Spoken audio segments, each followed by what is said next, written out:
Mary Shelley's Frankenstein, published in 1818.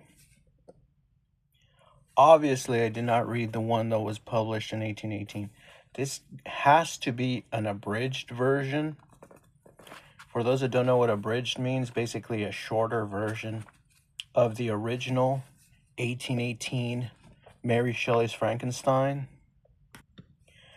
This book is a true Gothic novel. It felt very Gothic. It felt very dark, very depressing. Lots of killings, lots of horror, but horror in a way of horror, not in a way of terror. Horror as in bad luck, like bad things happening to you. Just like horror after horror. It is not how we define modern day horror, which is scary monsters. Talking about horror like your dad dies, and then your mom dies, and then your brother dies. That type of horror. Those are horrors that they describe in this book. I did not read the book. I listened to the audiobook. I listened to the audiobook and I chose a specific style of reading, which I think it might be AI. But you can choose to hear an audiobook with different characters so that every character in the book is voiced by someone else. So if there's a man talking and then a girl talking, you'll hear the man read the man part, then you hear the woman read the woman part. And if there was an old man, you hear an old man, and if it's another man, they'll get a different voice. And I think that's from AI. So it's kind of like a group reading, which made me think, you know what, back in the 1800s, when these books came out, they probably had like these book clubs of like 5-10 people, and they say, hey, let's go read us some Frankenstein by Mary Shelley, and I'll read this guy's parts, you read that guy's parts, and we just have a good old jolly time. Because they didn't have televisions in the 1880s, 1818s. And reading was fun, I guess. Reading was watching television for them. So I heard the audiobook. It was 7.5 hours long. So to read the full unabridged version of Frankenstein, it's going to take you 7 hours plus, possibly 8 hours to read it. And that had me thinking, you know what? 8 hours to read a book? How long would have took to write it? Obviously way longer. So I'm pretty sure this book was not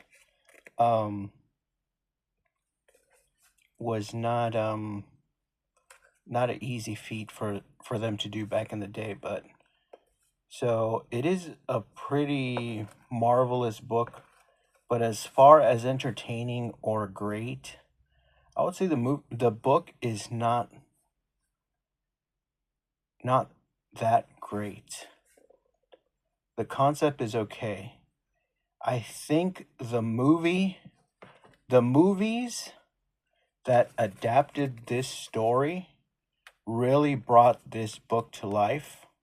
But if you did not have the movies of Frankenstein and you would just read this book, Frankenstein wouldn't be green. He wouldn't look like the Hulk. You know, when I was reading this, I was like, holy crap, the monster, the Frankenstein is basically a book about Victor Frankenstein's story. But Victor Frankenstein is the scientist who created a monster.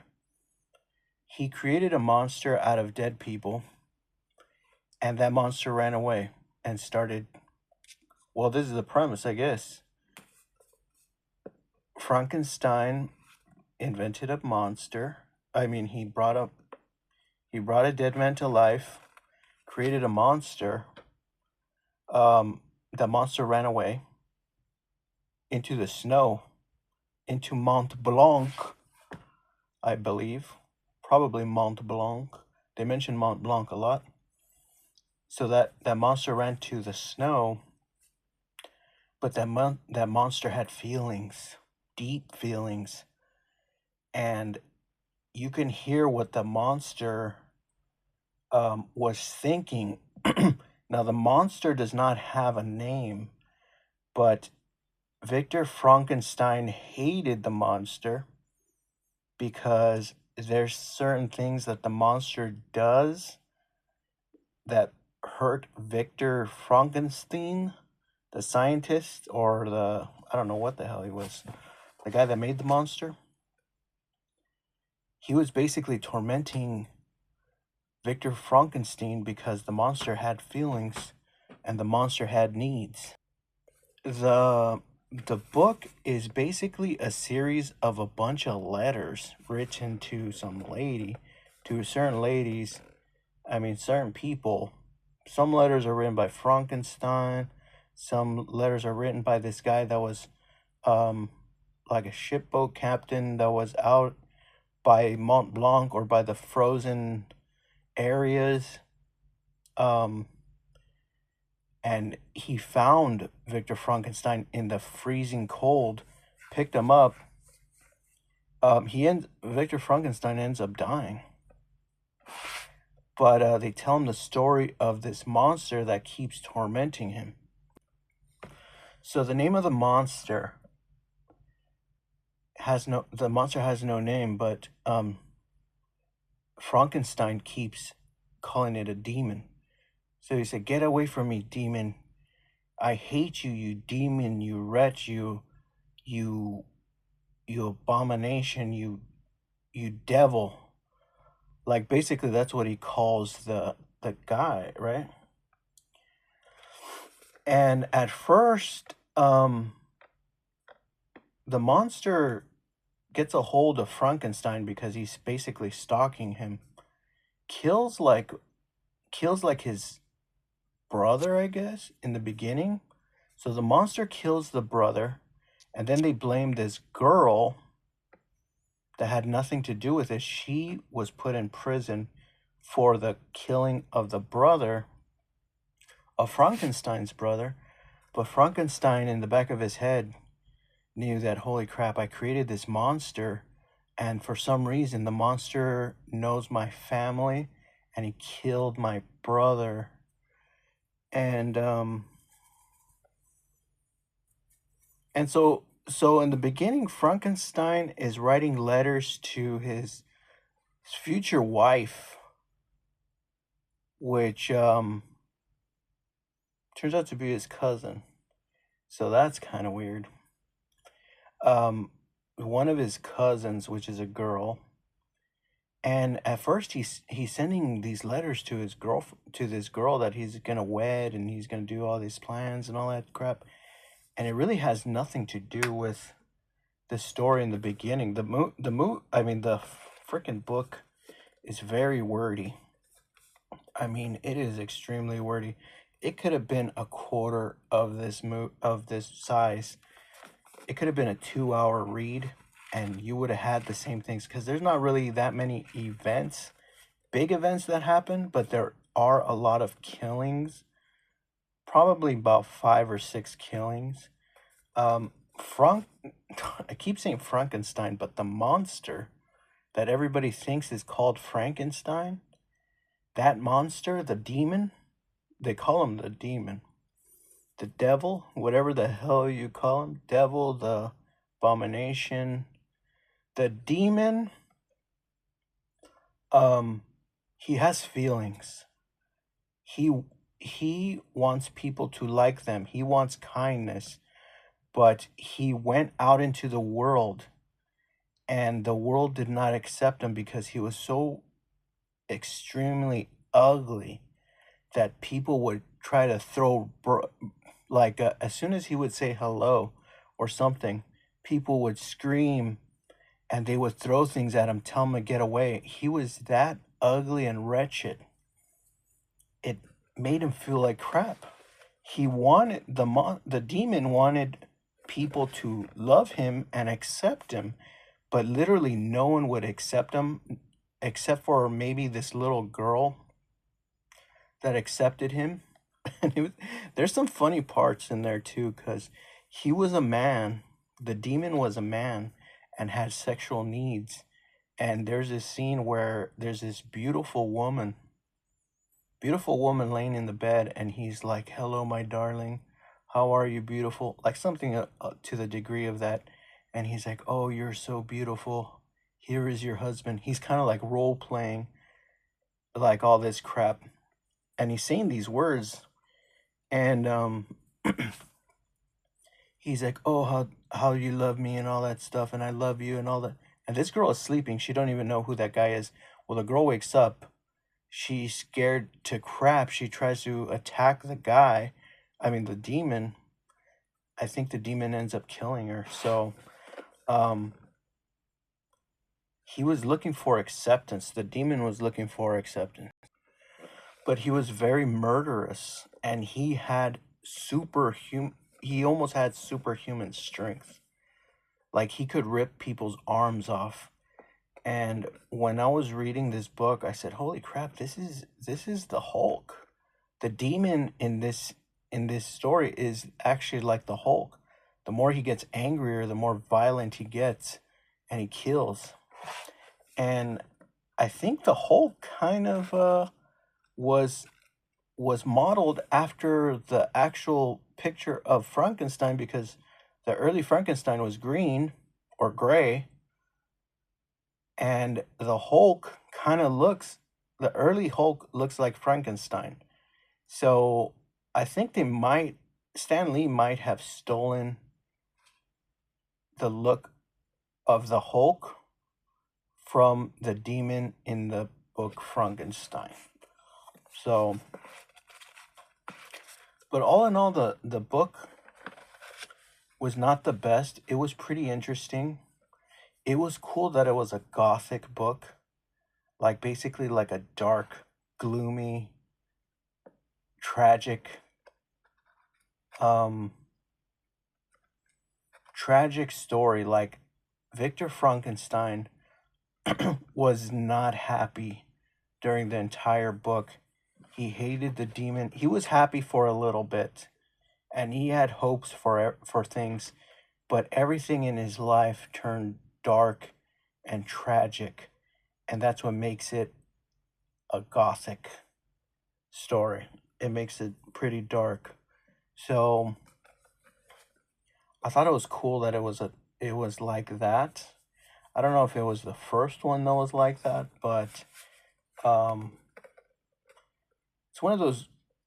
The story is pretty okay, but it's not phenomenal. But I guess what actually made this book better were the movies.